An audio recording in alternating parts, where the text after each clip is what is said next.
बंधु हेब तो एमिति आज निज सांगर असुविधा समय छिड़ा होइछंती सहपाठी। एसकेसीजी कॉलेज रो जणे छात्र ब्लड कैंसर रे पीड़ित एणु तांकु सहायता करिबा पई एकाठी होइछि पूरा क्लास। सांग को भलो करिबा पई सहायतार हाथ बढ़ाइछंती सहपाठी। तेबे पारड़ा खेमुड़ी श्री कृष्णचंद्र गजपति कॉलेज राजनीति विज्ञान स्नातकोत्तर द्वितीय वर्ष छात्र बेलाल सेन पाठ पढ़ा बयस जीवन मरण सह लड़ई करुछंती। से मारात्मक रक्त कर्कट रोग सह संघर्ष करुछंती 23 वर्षीय बेलाल नायक। निजर जीवन बंचाइबा पई निजे आप्राण उद्यम करुथिबा बेले चिकित्सा रे अर्थ साजिछि बाधक। आर्थिक सहाय्य करिबाकू आकुल अनुरोध करिछंती निजे बेलाल सेन नायक।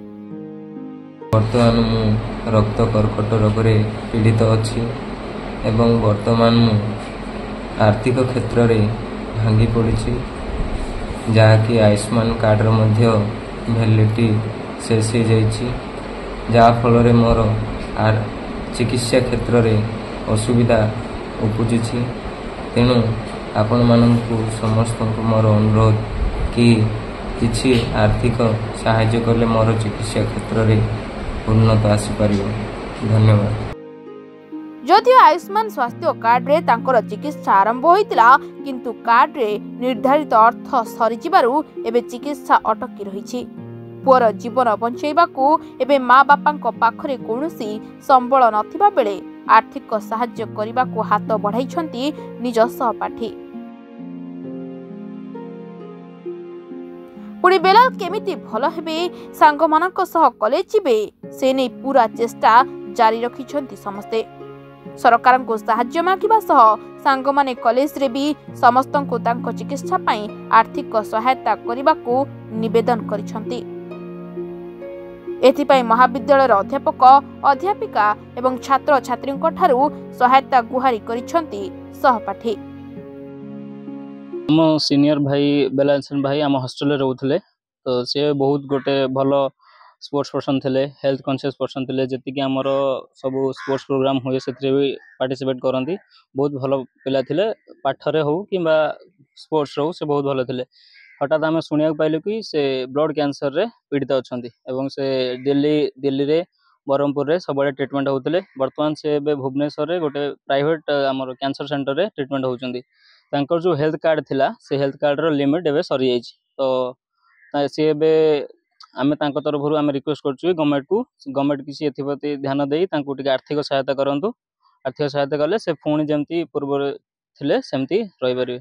आ हमर किछि वॉलंटियर्स भाई मानन को मु भी अनुरोध करछि से माने टिके आगभरा हे किछि आर्थिक सहायता करंतु। तार जो आयुष्मान भारत जो तार हेल्थ कार्ड थिला सेतिर तार टंका सर जायछि से लोकन को सहायता भी मागिछि तार आर्थिक सहायता कले तार किछि सहायता हबो। से बहुत हेल्थ कॉन्शियस माने एथलेटिक आ हमर सब करिकुलर एक्टिविटी रे भाग नथिले। वर्तमान सुनिबा पाइलु जे से कैंसर रे पीड़ित अछंती। बहुत दुखर खबर। मो जनसाधारण मानन को अनुरोध करिवि एवं हमर समस्त स्वच्छसेवी मानन को अनुरोध करिवि जे से किछि फाइनेंशियल सपोर्ट तांको दियंतु जेथि पय कि से आउथरे कॉलेज रे पाठ पढ़ी पारिबे एवं तांकर डेली लाइफ ता कंटिन्यू कर। कथारे अछि जीवन रूपी महास्रोतर ढेउ मनुष्य को केते बेले कुआडे नै जाए किए जानि पारे नाही। जे दिने सांगसाथी मेଳରେ हस खुशी रे पाठ पढ़ी हसुथिला पिलांकु हसाउथिला सेही पिलाटी आज निजे मरण सह जुजुछि। दिने कॉलेज तरफरु विभिन्न प्रतियोगिता रे भाग नै नाच गीत अभिनय रे प्रशंसित होई कॉलेज रो गारिमा बढ़ाउथिला से किंतु आज हस हराई जीवन सह लड़ी बंचिबा पई संघर्ष करुछि। तेणु सहपाठी निज तरफरु सहाय्य करिबा पई सरकार और समाजसेवी कॉलेज कर्तृपक्षଙ୍କୁ अनुरोध करिसंती। तेबे जदि कोनोसी बदान्य व्यक्ति तांको सहाय्य करिबाकू चाहंती तेबे तळे दिया जाइथिबा नंबर रे संपर्क करी सहाय्यर हाथ बढ़ाई परिबे। गजपति बालकृष्ण पात्रଙ୍କ रिपोर्ट सरकार न्यूज।